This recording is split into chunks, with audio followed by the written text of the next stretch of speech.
I am here for the presentation. The topic of my presentation is Midsummer Moon in the Australian Forest. It is a poem.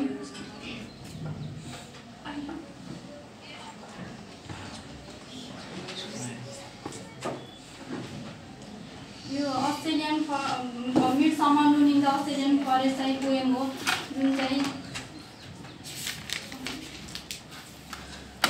जुन चाहिँ Charles हार्परले लेखेका हुन्।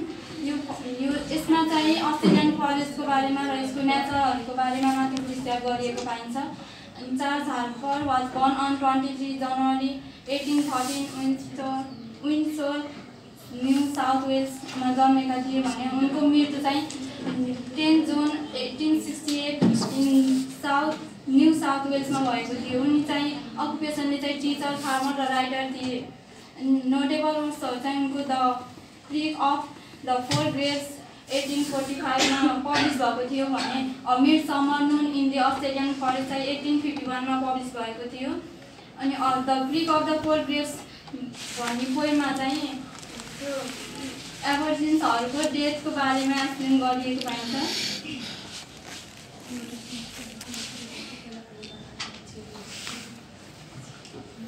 यो पोएममा चाहिँ 5 वटा स्ट्यान्जाहरू छन् जुनमा चाहिँ अस्ट्रेलियन फरेस्टहरूको बारेमा, त्यहाँको नेचरको, बर्ड्स र इन्सेक्टहरूको बारेमा एक्सप्लेन गरेको पाइन्छ। Not a bird disturbs the air, there is quiet everywhere, over plains and over woods, what a mighty stillness broods. यो स्ट्यान्जामा चाहिँ के भनेको छ भने त्यहाँ अस्ट्रेलियाको चाहिँ चारैतिर क्लिन इन्भाइरोमेन्टहरू पाइन्छन् जसमा बर्ड्सहरूको आवाज हुन्छ, अनि प्लेन्सहरू र वुड्सहरू भनेको सानो जङ्गलहरू हुन्छ। अनि त्यसमा चाहिँ विभिन्न चराहरूको आवाजहरू सुन्न पाइन्छ। In the first stanza, the poem sets the tone through the personification of landscape, what a mighty stillness broods, which starts simultaneously giving a description of some of his surroundings. The explanation mark at the end of the first line gives a feeling of the poet's amazement and being in such a peaceful bliss. Poet चाहिँ आफू त्यो ठाउँमा अस्ट्रेलियामा भएको हुँदा त्यसको peaceful इन्भाइरोमेन्टमा रमाइरहेको हुन्छ।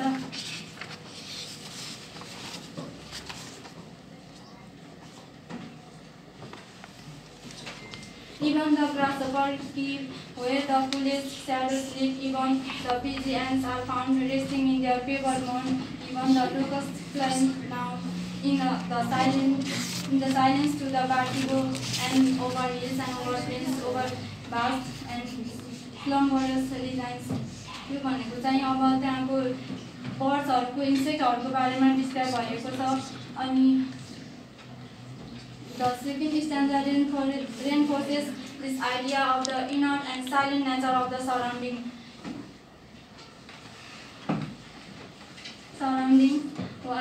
which are giving greater detail still of the environment, including the way in which the summer heat is being felt and dealt with by all the present at the scene as demonstrated in the line resting in their paper mound. सानो हिल्सहरूमा अनि जङ्गलहरूमा त्यो ग्रासहोपरहरू पाइन्छ। अनि locust भनेको चाहिँ यो पनि टाइप अफ ग्रासहोपर हो।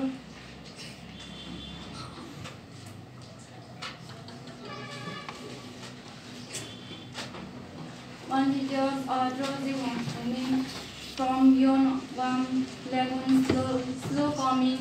It is the dragon hornet sea, all beaded resplendently with yellow on a tawny ground. Its reef is not sky nor ground, but rudely half shaped as it were the plot, and has the impress there of a vermin crusted seal dust with golden meal, 1 liter of droning oil. While yon beetle brings the air, blinks it in its droning flight with a slanting track of light, till rising in the sunshine higher, its stars flame out like dreams on the fire. यो भनेको चाहिँ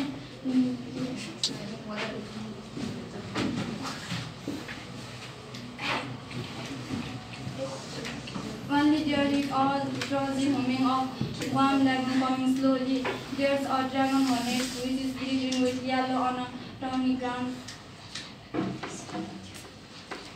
ड्रागनहरु चाहिँ yellow कलरले sign भइरहेको हुन्छ ग्राउन्डमा. Every rich spot is neither square nor round but of heart shape.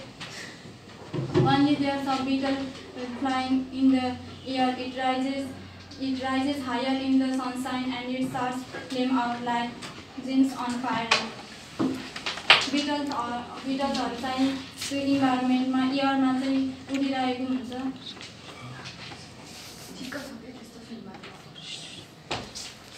Every other thing is still save the ever wakeful rain whose cool murmur only throws a cooler comfort round rivers or some ripple in the sea.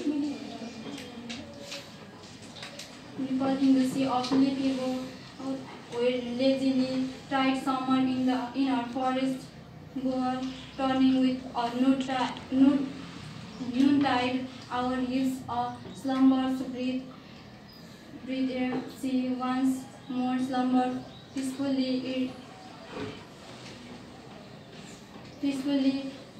What is full here to lie hidden from noon scorching eye in this grassy cool races musing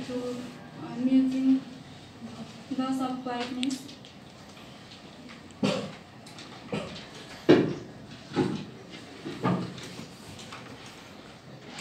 Every other thing is still, but the ever wakeful rain produces murmuring sound.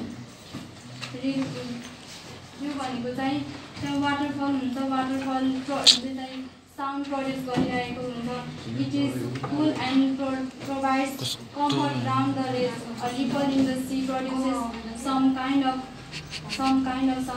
Rippleले चाहिँ sound produce गरिरहेको हुन्छ. But the leaves and branches seems lazy. The summer is as if it is tied in the forest. It is becoming noontide and the summer sleeps peacefully. Noontide भनेको चाहिँ midday भइरहेको हुन्छ. Midday-मा चाहिँ summer peacefully देखिरहेको हुन्छ. It is easy to lie hidden from noon's very hot sunshine in the forest. It is grassy and cool in the forest and there's quietness in the forest. पोएटले चाहिँ त्यो इन्भाइरोमेन्टमा enjoy गर्न पाएको हुन्छ. Grassy land र कुल इन्भाइरोमेन्टमा चाहिँ उसले quietness भेट्छ.